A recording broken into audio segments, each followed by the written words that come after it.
6:30 p.m. This is the second update to the Southern States 200.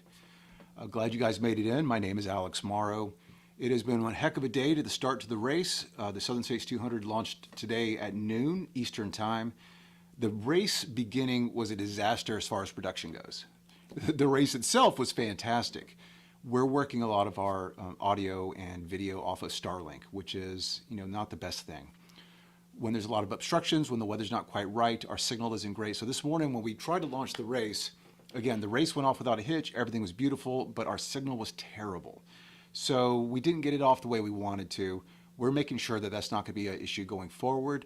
We're pretty excited. So welcome into the next installment of the Southern States 200 presented by Topo. They are our presenting sponsor. We're thrilled to have them. So what we're going to do tonight is we'll go over a few items. And this is going to be our standard operating procedure going forward. There will be an update every morning, every afternoon, and then in the evening as well to kind of close out the day. So first and foremost, let's go back to this morning. It was a cold morning. The race starts in Dry Creek right outside of Dalton, Georgia. It starts at noon, and the weather had warmed up a little bit, but it wasn't great. So while I don't have the exact start, I want to actually run some video for you because we had a fantastic morning and it was a lot of fun. So take a look at this and kind of get a sense of who was out there and what was going on. And then I'll tell you a little bit about what was happening.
So that kind of gives you an idea of what was happening early in the day.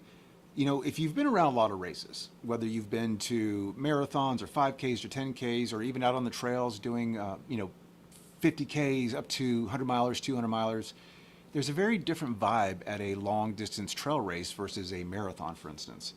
There's not a lot of nervousness, or if there is, it's being kept down. A lot of people are very relaxed. There's a lot of joking. I mean, for goodness sake, we had a gentleman out there who's running the race playing bagpipes to kind of get us all in the mood for the day. So it was a lot of fun. And for those of you who have ever been to a David Tosh race, the gun went off, a legit gun. He actually uses an old style musket, and it's quite the show. So again, it went off without a hitch. It went really well. The runners are about 15 to 25 miles into the race at this point, and we'll get into a leaderboard here in just a second. But to kind of give you an idea of what these guys and gals are experiencing, we take a look at the weather. So this morning at the start of the race, It was about 42 degrees. It was chilly last night, but as far as running weather goes, this was pretty fantastic. I think everyone was thrilled with 42. It was a great start. It's currently only 51, so the day didn't get too hot. If you were out here last year or heard stories from last year, day one was rough from the get-go. By the time the runners got to the first aid station at Snake Creek, it was already 70 degrees, and you shouldn't be hurting that much 15 miles into a race. So this was a nice reprieve on the weather. And the overnight low tonight is looking at 33 degrees. So again, good running. There's very little rain in the forecast. If there is, it's very spotty and light. So we have a feeling that, it's going to be a great day and great night for running. We still have a couple hours, maybe an hour, hour and a half of daylight left, and then it'll start getting dark on everyone out there. But overall, you can't ask for bad the weather. So great start. As we move through the race, and again, we're early. Our leader is only 25, 26 miles in, so there's a long way to go. But I do want to put up our current leaderboard to give you an idea of what's happening. So Michael Carson has come out of the gate strong, and he is currently, let's see, I'm pulling up my list here. He's about 30 miles in already, 29.8 to be exact. Our trackers that we're using here are actually very accurate. So when I give you these times and when distances, they're pretty dang close. So Michael has his eyes set on the course record. James Ebert ran it last year and just absolutely crushed the event. He was hours upon hours ahead of anybody behind him. But Michael is making an effort, and there's a lot of talk that he's going for the course record. So we're going to keep an eye on Michael. He's already got a pretty large gap on everybody. Second place is Kyle Wadiak. Kyle, though, is staying close. He's about 1.5 miles, 2 miles behind Michael. Again, it is early. There is not a lot to discern from the first 50K of a 200-mile race. But Kyle is staying within striking distance of Michael for the time being. What I love is that our third place overall runner is Erica Notini. Erica is absolutely flying out there. She's about 25 miles in. Not only is she the first place female, but she's third overall. So if you are familiar with Ashley Ithburn, Ashley was our overall female winner last year and kind of doing the same thing. I remember seeing Ashley at an aid station last year, and I asked her, what's your plan? And she's like, I'm planning to take everybody I can, men, women included. So Erica is killing it right now. Hopefully she keeps that up. In fourth place, we have Justin Hitchcock. Justin is right behind or right next to Erica. He's about 25.4. And then we have Thomas Noonan, who's also at 25.4. And the thing is there's a bunch of them, and I'll show you some video here in just a second. So when Erica came through at mile 15 or so, 16, there was a pack of about 5 people all staying together. And what you'll notice on races like this, especially at this distance, oftentimes folks will get together, they stay in a pack, they stay together for as long as they can. At some point things happen, right? You start feeling terrible and you let the pack go ahead, or you start feeling great and you try to push off. But early on, you'll see these tight groups of people staying together. And Erica, I'm sure, is feeding off of that crowd, and they're feeding off of her as well. Like I said, when I saw her early today, she was absolutely killing it. So I know it seems a little silly. I'm going to go through the leaderboard just to read them off. There's not that many names. And rather than make you stare at a graphic, you're just going to have to stare at me. Sorry. But like I said, we have Thomas Noonan. Then we're followed up with Mark Damveld, Kenneth Aldrich, Sean Camfield, Larkin Waters. So we will talk to Larkin and his father, Bob, tomorrow. Bob ran this a couple years ago and actually did really well. Great story. The whole family runs. They're incredible.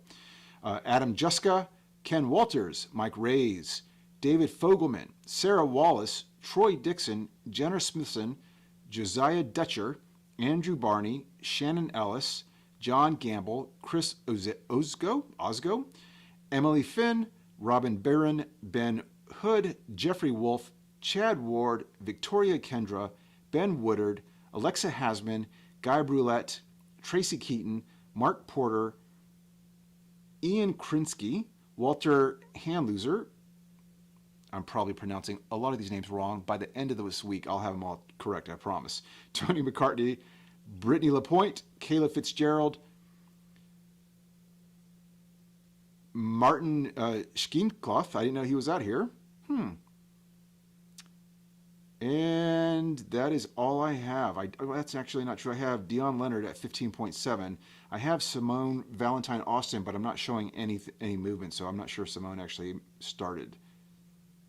Interesting. I will follow up with that information a little bit later. So again, it was a great start. We went through aid station number 1. They come up through the mountain. They come through Snake Creek. They move on to Johnson Mountain, which is fantastic running. I'll show you some video of that tomorrow, and then we'll actually talk about I'll show you some maps and things like that. For now, though, I realize I talk about David Tosh all the time, and I just assume everybody knows who David Tosh is. David Tosh is a race director based in Birmingham, Alabama, who's been putting on the Southeastern Trail Series for years, the Lake Martin 50 and 100 miler, Blood Rock 100 miler and 50 miler and 50K. And he's done a ton of things. He did the Birmingham stage race. But again, I always speak like everybody knows him.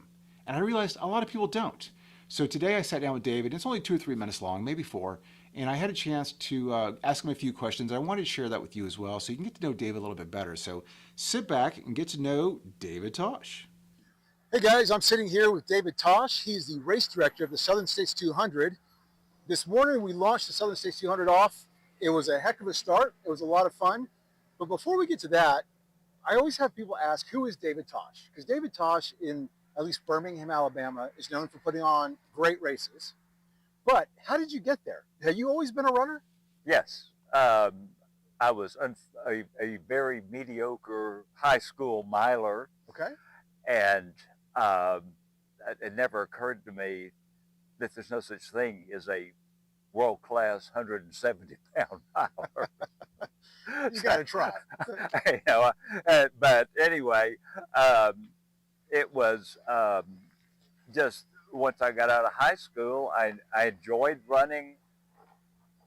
And I'm not sure that's right. I don't know that I ever really enjoyed running, but I liked the fact that I could, and I go out and run, and I'm glad I did that, even though it always was miserable because I always pushed myself hard. But so after high school, were you predominantly running on roads? Yeah, just I ran roads until '97 when I moved to Birmingham. Okay. And I don't think, in Dallas, I ran what they call trails, and that was a paved path around White Rock Lake. Gotcha. That was nice a trail run in Dallas. So, well, let's back up a second. So back when you were running 5Ks, 10Ks, marathons, how good a runner were you? What kind of times were you finishing at? My fastest mile in high school was a 4:33. Okay. At the district meet. It's good for 6th. To actually have done anything, to go to state, I would have had to have run 4:20 or below. Okay. Had a tough district. You had it pretty cooking. Fastest 10K was 36 something. I don't remember you what. So you could cook? You were fast. Yeah, 10K, 5K was about, I don't know that I ever hit 18, but somewhere around 18, 19.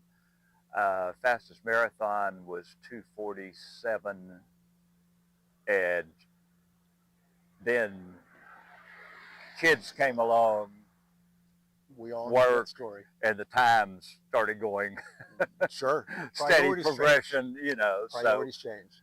So you said the first time you ran trails was when you came to Birmingham. Yeah. So why did you do that? Oak Mountain State Park was there.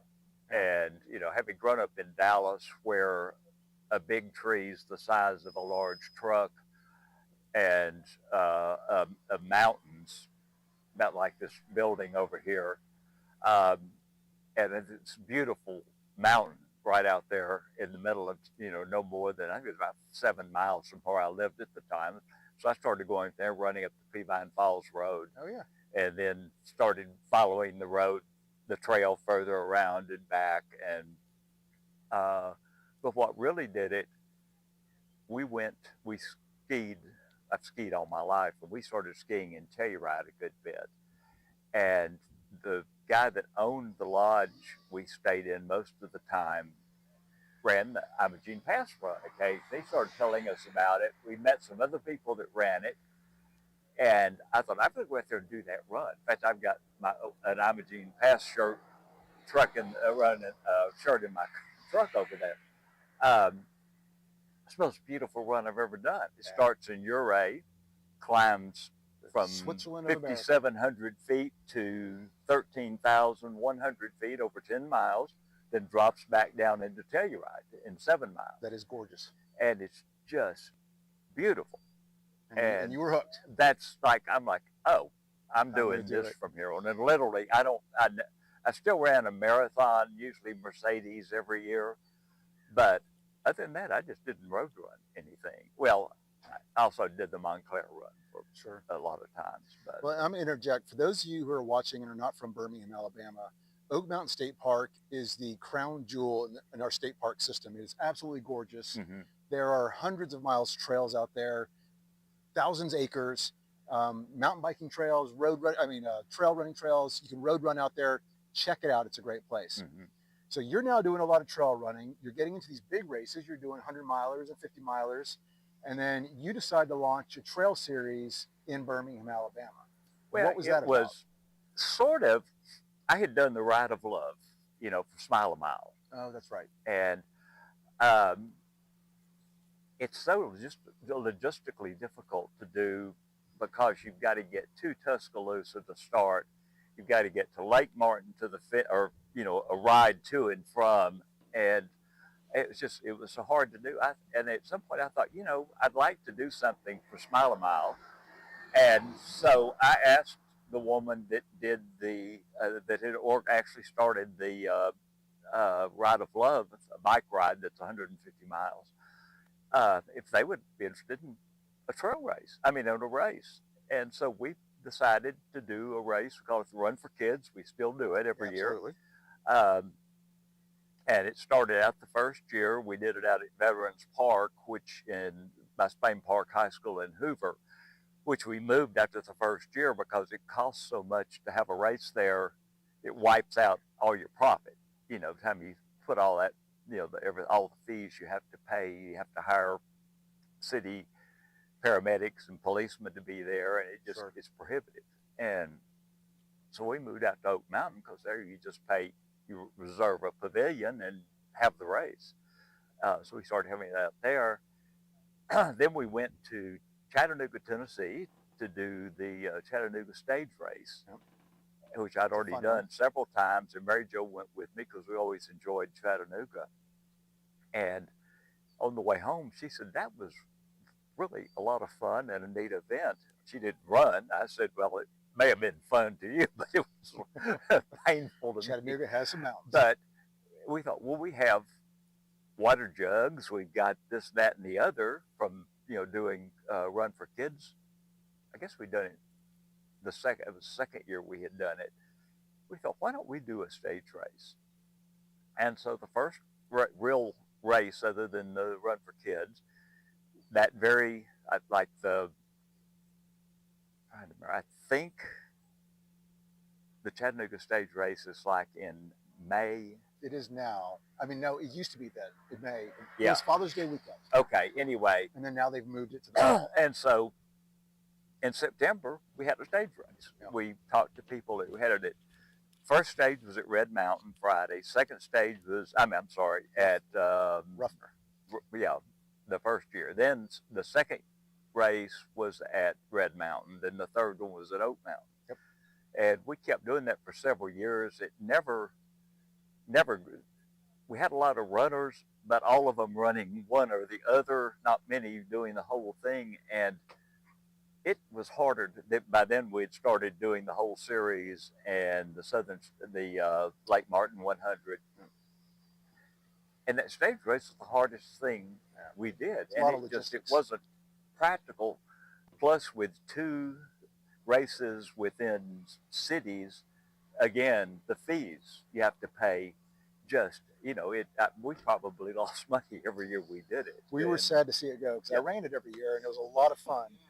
But I know the logistics of it were really tough. So we finally just dropped that and just did the whole trail series. It's just so. And how many races are in the trail series? You have it starts off with Tranquility Lake. Tranquility, then Run for Kids, and Lake Martin falls somewhere in there. Sure. Like Lake Martin is I think 2 weeks from now. Yep. Because it's not a series race. Then Memorial Day, Hotter Than Hell, mid-July, Ridge to Blazing Ridge, August, then Blood Rock in December. It's a fantastic series. If you're not local to Birmingham, come in for at least one of them. You would love it. And if you can only make one of them, come to Blood Rock. So Blood Rock has a 25K, a 55K, 100-miler, 50-miler? And a 50-miler. Yep. And we've had folks like Carl Metzler come in. We've had Jeff Browning run it. An incredible race, so check it out. We're not going to talk about Blood Rock, though. So now we come to the Southern States 200. Yes. Why did you decide? You put on stage races, you put on 100-milers. Why did you decide on a 200-miler? I think it's kind of the same as when you're a runner and you start out doing 5Ks and 10Ks. It's like, I got to do a marathon because that's like the ultimate. And I think when you're putting on races, it's the same thing. You know, when we started doing hundreds, that was kind of the ultimate. Then all of a sudden, 200s start popping up. And I'd thought about it a while, and, people were beginning to do like, okay, I'm doing 100 miles, so let's do 2 loops to make it a 200, or let's do 5 of this short loop and make it 100. I was like, well, we could take our Tranquility 3 and 6 miles, just say, let's keep going for, Sure. But we realized, and Todd realized this a long time ago when they started Pinhoti, it's how many places can you actually go 100 miles on trails? Right. And the Without Pinhoti looping. Trail. Without looping. And he's referring to Todd Henderson, who's the race director of the Pinhoti 100. yes. So the description says it's a only point-to-point epic adventure this side of the Mississippi. Yeah, there is a rail trail 200 that is point to point. In Virginia, maybe. I'm not sure where it is. But a rail trail's a rail trail. Right. You know, it's You're on not pavement. the same where you're having to worry about rocks and roots and jump around and climb stuff and go down stuff. And,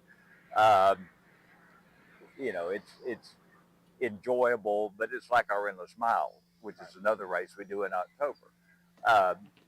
And it is on a 1 mile loop, and a lot of people go there to set records, state records, and I've actually had I think Jimmy Barnes set a national age group record he's on amazing. it. But that's a whole different animal. Right. When you're crossing 2 state lines, 2 time zones, and 2 national forests, that's something. Yeah, absolutely. And the people I've talked to, and the people I've run most of the Pinhoti Trail. It's stunning. And for the folks who are not from this area, I mean, the water crossings, the mountain crossings, it is absolutely stunning. mm-hmm. So we start in Dalton, Georgia. Yes. We finish at the Cheaha State Park, which is the highest point in Alabama. And tell us some of the features between here and there. What can runners experience? Well, some of the prettiest sections are starting right up on this mountain we're sitting here looking at. The first 15 miles of the race follows ridge lines all the way around to the first aid station.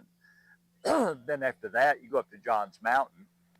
Trail literally goes under a waterfall up there. That's pretty cool. That's not a big waterfall, but still, you go under it. That's really neat. And then Johns Mountain is just spectacular. You've been up there, haven't you? It's just you can see for miles, which is rare in the east. It's not like the Rockies. You get above timberline, you're going to see for miles, whatever. Up here, there's trees everywhere, so it's one of the few spots you really have an incredible view. The little town of Cave Spring is awesome. It's adorable. Our aid station's in a little park there, Correlator Park. There's a spring that comes out of a cave that the whole town goes to fill their water jugs from that spring, and the aid station people fill their jugs there. That's also where the 100-miler starts on Friday. And that's also where the 100-mile starts, is at Cave Spring. It's just a neat little town. Then once you get into Alabama, almost the entire Alabama section is on trails. We have to go around Duggar Mountain Wilderness area. We have to follow a gravel road. There's no more road sections anywhere except maybe where you get on the road. You get up and cut off from the trail over here, but uh, it's just, and the trails are just beautiful. They follow creeks. There's areas where you follow the scallop terrain of the mountain. And of course, there's a mule in the dip. There's a little stream coming down, and there's just one of those after the other, and it's just the whole place is just spectacular. And then of course there's Bald Rock, Right. which you get up by the Bald Rock. When you hit the actual Bald Rock location, you're at you're less than a mile from the finish. So people don't tend to hang out there, They but don't look. It's stunning. it is beautiful, and You can see for it's miles. the kind of our logo picture that we use that shows the sunsets from Bald Rock. Fantastic. Well, we're excited. Southern States 200 has started. It started exactly 1 hour ago. So this will be our first broadcast this evening. You got a chance to meet David Tosh. We'll catch up with David Tosh a little bit more in the race as well. We'll talk about how things are going. We'll talk about the leaderboard and if there's been any issues. But overall, this has been a fantastic event for the Southeast. I love that we're getting national attention. Last year we had Corey Waltering come down and run it. He won the thing. No, he didn't. James Ebert ran it. He didn't start. He's not. I think he's No. doing the 100. No, last year. Yeah, last year James he's won it Corey. 2 years in a row. Yeah, so James won it last year. Yeah. Corey was second. And we expect more and more national runners to come down and check it out. So David, thanks for a great race. Thanks for talking with us. You're and welcome. we will chat with you a little bit later. All right. All right, buddy. Thank you. Absolutely. See you later. So now you know a little bit more about David Tosh. He really is one of my favorite people. I've known David Tosh and his wife Mary Jo for years now, and they've become really good friends. And we've been proud sponsors of the Southeastern Trail Series and Lake Martin and Run for Kids and all of his events. And not only do we sponsor him, we run him as much as we can because he puts on a great event. How many race directors do you know who will go out there and blow off the trail with a leaf blower to make sure you can see the rocks and the roots and the debris underneath? I don't know of anybody except David Tosh. So quick story on David Tosh. I didn't know him at the time. This was years ago. We were running the Oak Mountain 50K, speaking of Oak Mountain. And you know how when you're in the middle of the race, you start setting targets for yourself? And I think we're 20 miles in or so, and I see this gentleman in front of me down this red road. It's called the Red Road. And he has this long gray ponytail. He's obviously older than me. And I thought, all right, let's go get this guy. He's an older guy. I can surely take him. And for the next 5 miles, I could not close the gap on him. And I didn't understand what was going on. We've come into an aid station. I get up a little bit closer and I realize he's wearing some 100-mile shirt from out west that has like 40,000 foot of elevation. One of those crazy races, I don't know, Run Rabbit Run or something like that. And I realize, yeah, this guy might be older than me, but I'm never catching him. And did you hear he ran a 2:47 marathon? The guy could run. So really, really good guy. I hope you enjoyed that. It's always a treat to talk to David and get to know him a little bit better. And if you have a chance, pull up a chair because he'll gladly chat with you about anything and everything. So good stuff. So before we take off, it's almost the top of the hour. I want to show one more little video for you. This is just a little bit of the sights and sounds out on the course today. It's not inclusive of everything, of course, but just a few sights of the trails, some of the runners, and some of the aid stations. So take a look and enjoy.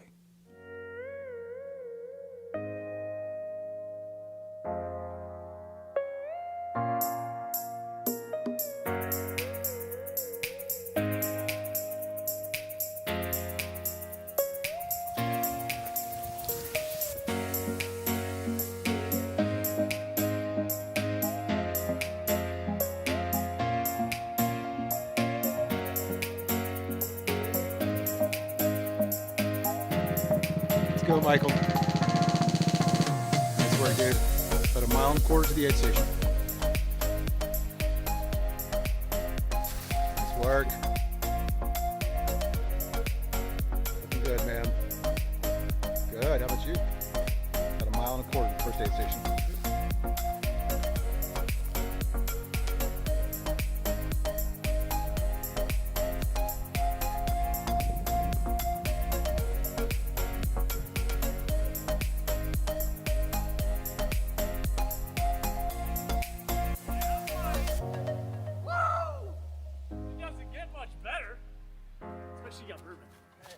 What's up, Larkin? How you doing, buddy? I'm doing good. How are you? Good. Y'all keep it up. You're looking good.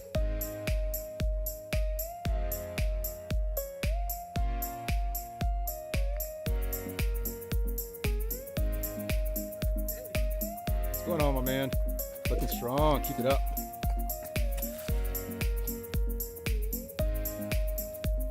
What's up, guys? Woohoo! About a mile to the first aid station.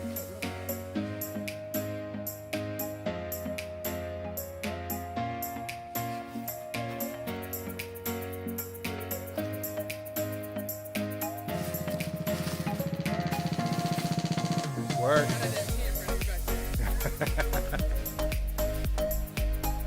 It wouldn't be the first time.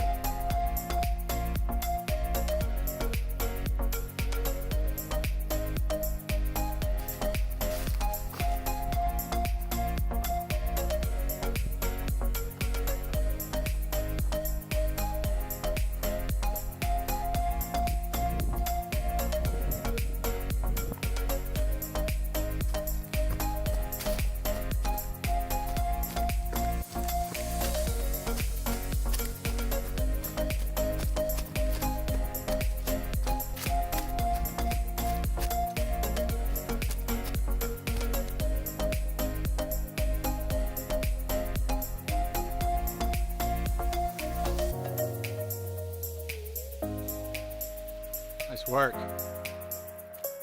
Got less than a mile to the aid station. Absolutely. I bet.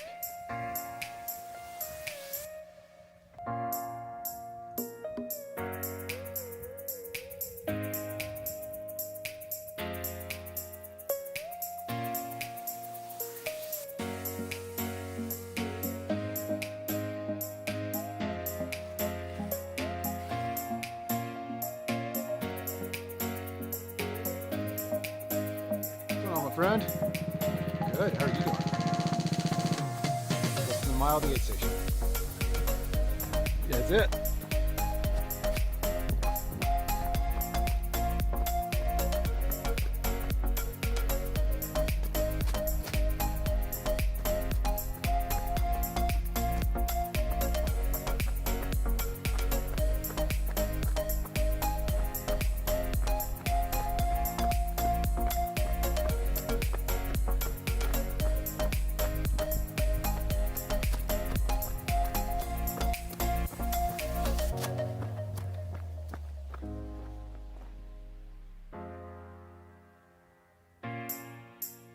Enjoy that downhill.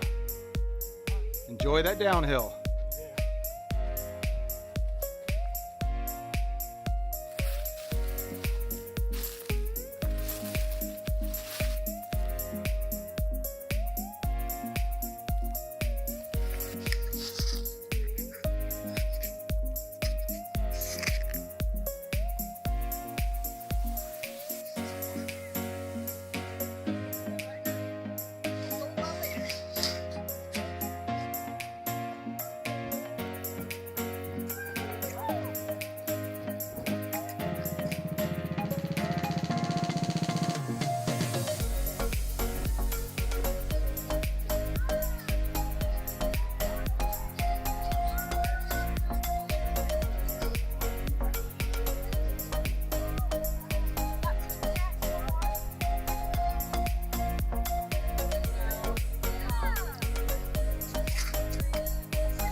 Sometime tomorrow on Friday. I know you. We're all doing this. I always said you guys are coming. We are here at the Snake Creek Aid Station. We have runners coming in. I'm standing here with Colette. Hey, nice job.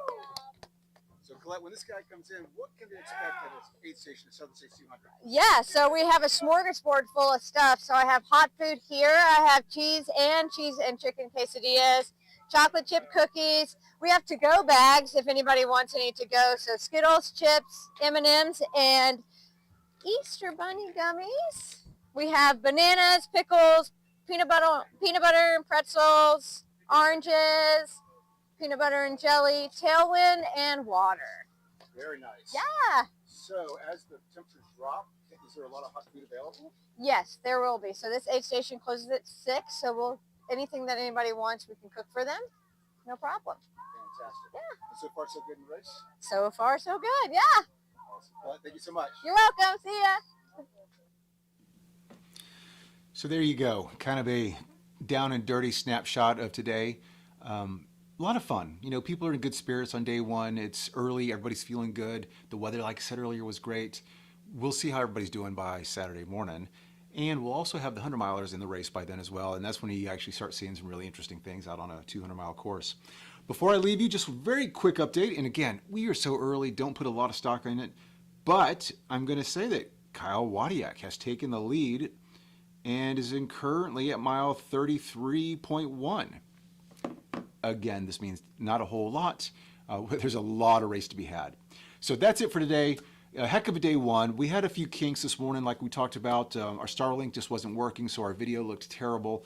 I'm not really sure what the answer is there. We'll figure that out. But in the meantime, we're going to have these updates going on all the time. So the next update will be tomorrow morning at 9:30 a.m. Eastern. Check in. We'll give you some updates on the leaderboard. We'll talk about some weather. We'll talk about the overnight running, because as you go to bed tonight, all these folks will be out there moving through the woods. It's going to be awesome. I'm very excited for all of them. And then after the 9:30 hit, we'll do a 1:30 Eastern, and then we'll do a 6:30. So stay tuned to us. Keep watching Resolute Running YouTube channel. Go click on the live button. You'll see the features there. That's it for tonight. Thanks for watching. I hope you enjoyed it. And we will talk to you guys tomorrow morning. Have a good night.